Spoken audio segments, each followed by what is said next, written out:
In this video, we will show you how to install a CPU into the slot of a motherboard. Most motherboards have similar retention brackets, but older AMD motherboards are a little bit different. Make sure to match the small triangle on the CPU with the same point on the motherboard. Be very careful not to touch the pins as they bend easily.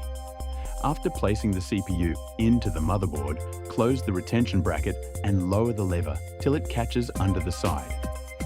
You may need to use a bit of pressure to fully close it.